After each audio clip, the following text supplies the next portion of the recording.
I found her in the wreckage of the scaling array, no bigger than my thumb, standing on a piece of shattered crystal, like it was the only solid ground left in the universe. My name is Cole Hatcher. I keep the lower decks of Outpost Farron running. Water reclamation, gravity plating, the kind of work nobody thanks you for until it stops. I wasn't supposed to be in the diplomatic wing that night.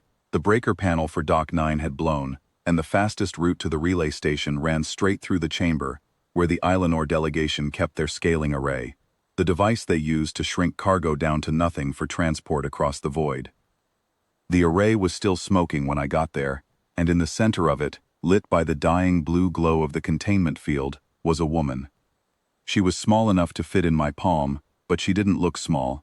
She stood with her spine straight and her chin level, in a robe the color of deep water, torn at one shoulder.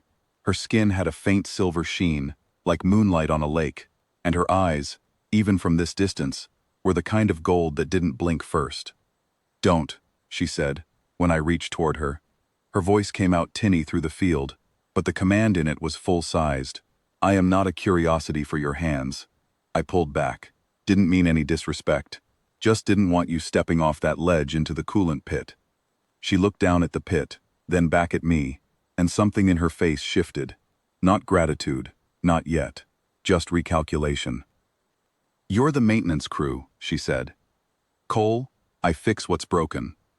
"Then fix this," she said, and gestured at the ruined array around her, with a hand the size of a grain of rice. "And you will have done more than every soul on this station who calls itself my ally." That was when the door behind me hissed open, and 3 of her own people walked in. I knew enough about the Ilanor Dominion to know rank by the cut of a collar, and these 3 wore the high collars of court advisors. They didn't look surprised to find her shrunk to nothing in the dark. They looked relieved. "Queen Virel," the lead advisor said, not bothering to crouch down to her eye level.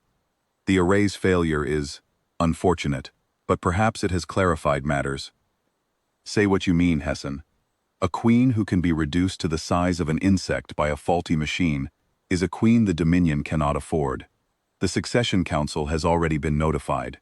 We'll have you transported to the medical bay for assessment. After that, the matter will resolve itself." I understood the shape of what he wasn't saying. They weren't here to fix her. They were here to make sure nobody fixed her. To let the malfunction finish what it had started, and call it an accident. Virel's gold eyes didn't widen. They went very still, the way water goes still right before it freezes. "You did this," she said. "The array didn't fail. You failed it." "The Dominion thanks you for your service, my queen," Hessen said, and that was an answer. I stepped between them and the ruined console before I'd decided to. "She's not going anywhere," I said. "Not till that array's rebuilt and she's standing full height in front of whoever needs convincing." Hessen looked at me like I'd spoken out of turn at a funeral. "This is not your station's concern. The human is dismissed." "Funny," I said. "I don't remember you signing my paychecks." He didn't have an answer for that. None of them did. They left with the particular kind of anger that comes from men who've never once been told no, and I was alone in the wrecked chamber with a queen the size of a fingerling potato, and about 6 hours before the medical bay's assessment became whatever they'd planned for it. I got to work. The scaling array wasn't my system, but a containment coil is a containment coil, whether it's running Ilanor crystal lattice tech or the gravity plating 2 decks down. I pulled the burned modules, traced the feedback loop that had spiked, found the deliberate fault, a single shunt, rerouted by hand, built to fail exactly the way it had, sabotage, clean and quiet, the kind of work I recognized because it was the opposite of mine. Virel watched from a strip of insulation foam I'd set out for her, close enough to the heat lamp I'd rigged that she wouldn't freeze, far enough that she could still see the readouts.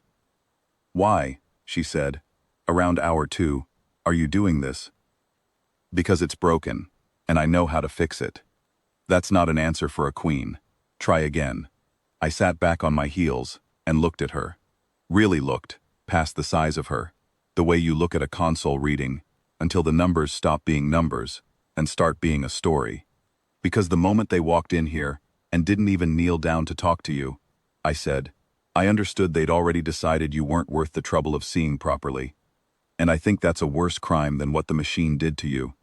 She didn't say anything to that. But she didn't look away either, and for the first time since I'd found her, the stillness in her face wasn't the brittle kind. By hour 5, I had the coil reseated, the feedback loop closed clean, and a field test running steady on the bench. Viral had moved closer to watch the diagnostics, walking the length of my forearm like it was a bridge, and I let her, because by then, it didn't feel strange. It felt like the only sane thing happening on the station. "If this works," she said, "and I doubt it will, the council intends to declare me unfit regardless. A queen who was once an insect is a queen they will never let people forget. Then we don't give them the chance to forget anything except what happens next." At hour 6, with the corridor lights cycling to morning shift and Hessen's people already on their way back down, I powered the array. The field rose around her in a column of pale light, the same blue it had been when it shattered, except steady now, climbing the register instead of falling. I watched her hands first.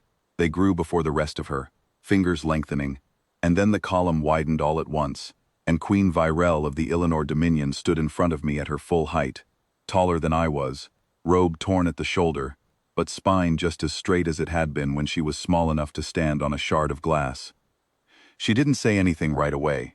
She looked down at her own hands, like she was confirming they were real, and then she looked at me, and the gold in her eyes wasn't still anymore. It was wet, and it was steady, both at once.